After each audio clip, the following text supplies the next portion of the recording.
and how important the Gadsden flag was. And I remember there was somebody back then who said that the Gadsden flag, when he saw it, seemed like a perfect representation. That it could be a perfect flag for the United Colonies. Because he noticed that the rattles on the snake, on the flag, have 13. Just like the amount of colonies. That the snake itself will warn you before it strikes. The snake doesn't just strike. You have to get too close and you have to push it hard before it will actually attack you. But when it attacks you with a vengeance. That's where "Don't Tread on Me" comes from. The person that said that was Benjamin Franklin. The guy who helped found this country. Those people who built these freedoms for us would be proud to see you all out here today. Because what's happening is tyranny. Like the speaker before me said, it's kind of a soft tyranny. They're kind of coming after our guns here and there and little bits at a time and slowly encroaching on it so as not to cause too much panic. Well, this last set of gun bills that everybody calls gunpocalypse, that did it. That did it. I think everybody is here because of that. That was the one where they stepped too far, where they heard the rattle and they still kept pushing. Now, one of the things that bothered me about the gunpocalypse laws was, before it was even heard on the floor, did you know that they put some amendments in those bills 15 minutes before it hit the floor?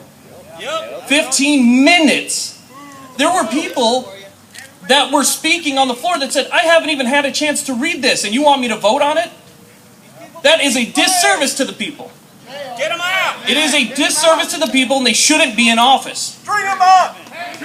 Get them That's right. Now here's the thing. It was voted on party lines. Okay, we had Republicans didn't vote for it, we had Democrats that voted for it, but here's what I see, and a lot of people that I talk to. Being on social media, I talk to people all over the country. And I notice it's not just Republicans or independents or Democrats. Everybody. This affects everybody. We all earned and inherited the Second Amendment. The problem is that the Democratic politicians have even left their own constituents behind. I hear from Democrats all the time who say, I love my guns. My politicians left me. Why do I have to choose between their form of liberalism versus having a gun, which is a right? It's their right just as much as it is ours.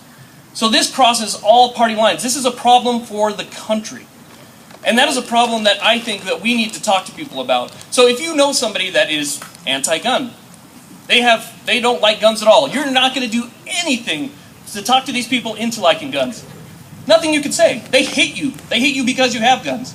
Well, how about this? Why don't you tell them how fast these laws were pushed through, these unconstitutional laws were pushed through, and see how they would like it if that same thing happened maybe to the Fifth Amendment. Let's say the Fifth Amendment. Let's say that you no longer have the right to remain silent. Okay, you go out and somebody arrests you, and if you stay silent, they say, you know what, that's an admission of guilt. Because somebody ran something through that made it illegal for you to stay quiet. That's something that affects everybody. It affects everybody. You have a right to not self-incriminate yourself. You know what I'm saying? So, what I'm saying is, you have to try and attack these people in a different way. Let them know that what happened here was an attack on our civil rights. Because that's what the Second Amendment is. It's not just about guns. This is a civil rights. You know what you guys are? Civil rights activists. They say that everybody else, okay, so if it's the LGBT community, the black community, the minority community, you're all civil rights activists. Well, guess what? This is a civil right. This is a civil right, and you're fighting for it today. And honestly, I'm proud of every single person that showed up and every single person that expressed interest in showing up. Let's take these guys and get them the hell out of office. Enough! We stand up here united. We stand up here united. I hear a bunch of clapping. It sounds like one big ginormous clap when you're up here on the stage. I don't hear individual clapping. I hear one loud boom. And I love it. I absolutely love it, and we need to do more of these. So what do we do now? What we do now is we include people who are not interested in it. Take them with you shooting. Let them know about firearms. It's a lot of fun. I see salt of the earth people here. I see good people. I see doctors and lawyers and truck drivers and restaurant waiters. I see moms and dads and kids. We're not the criminals that you see on TV. We're not these bad guys that you portrayed us to be for so long. We are not those people. We are the good people you see before you here today. That's why it's peaceful here today. So make sure, thank you very much, by the way. Thank you very much. Make sure that you donate. Make sure that you volunteer. Make sure that you show up, and make sure that you are heard. Again, my name is William from the Daily Shooter channel on YouTube. Thank you all very much for coming out. God bless. Thank you.